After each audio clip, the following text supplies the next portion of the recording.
You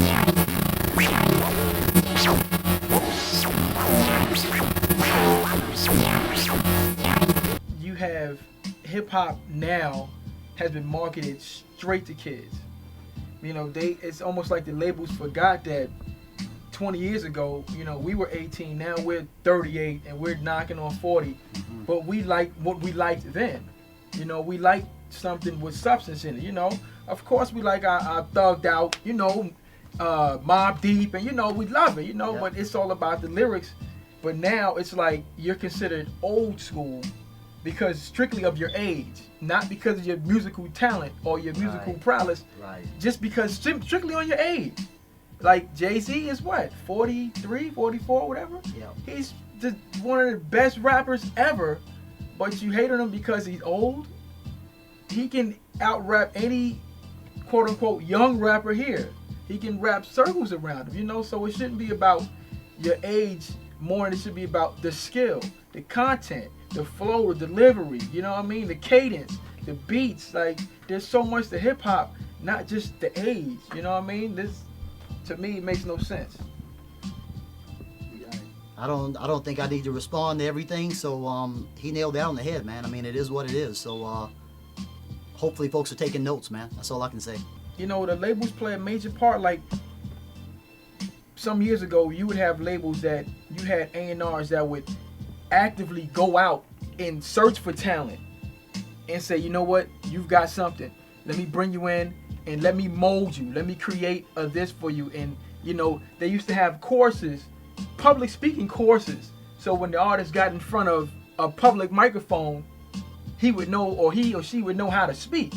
Now it's a free-for-all. Now the labels wait for you to get hot. And then they say, oh, you've got 2 million people on YouTube? Come over here now. Let me piggyback off of you. When the label used to make the artist hot, now it's the artist making the label hot. You know, you got all these 360 deals and, you know, these cats getting jerked. It may sound nice and upfront money is cool, but if you're an artist, you know what I mean, you should love your music and you should love your craft, not be in it, so to speak, for the money. A lot of these cats are in it strictly for the money. Strictly. And, you know, to me, that's not music. That's not a love of music. That's a love of money. That's not a love of music. So you're making it, you know, bad for the cats that really do music, that really love to write, that really love to make beats, that really want to have something to get out there for the people to listen to, you know? Yeah, I think as far as the music is concerned, it is the labels. I mean, they can punch the button. They can go out and, like Shakim said, they can grab the artist that's like on the cutting edge and really out there delivering something that's going to be meaningful and heartfelt. But they rather go another direction. And then the other half of that is, it's us, you know? I think if we start demanding to hear something different, demanding that they kind of mix things up a little bit, they have no choice, because at the end of the day, all they're concerned about is making the dollar. So if they got 1 million people saying, you know what, we're going to buy 1 million records with a positive message behind it, oh, believe me, they're going to put that out.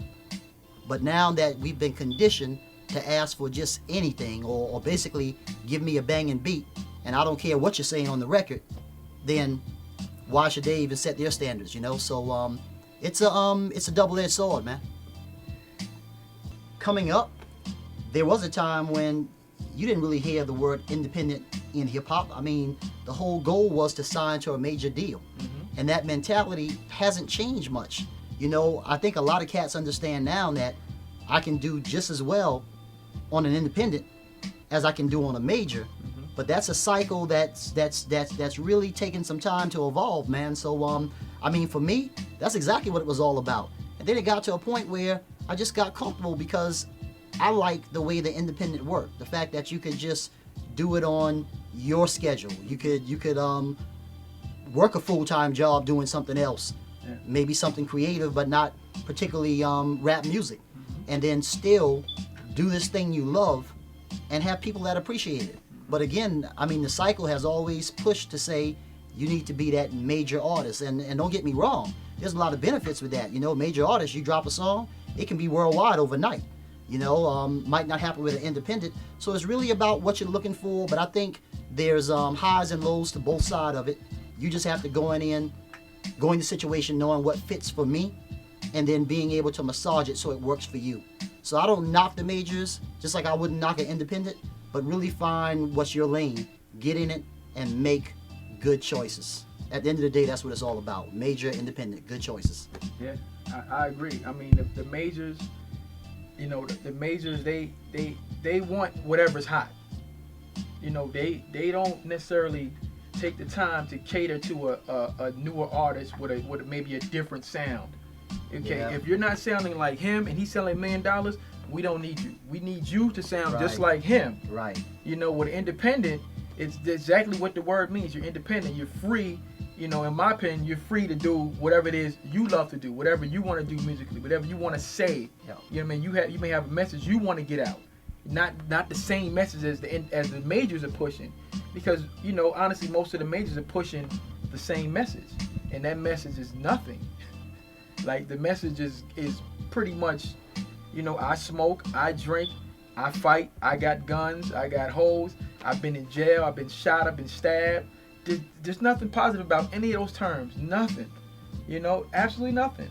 But that's what the majors are pushing now. So for independent, you know what I mean, you're free to say what you want to say. You may not get, you know, the major blow up that a major can afford, but you're still doing what you want to do and you're comfortable in your own space. And you know, you can't sleep on the social media.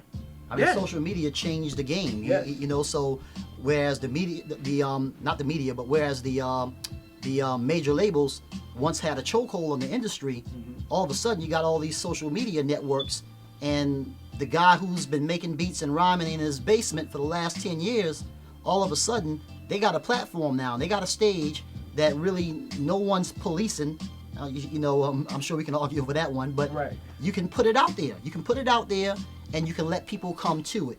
Versus a major pretty much blocking a lot of things and saying, nah, this is what's coming down the pipeline.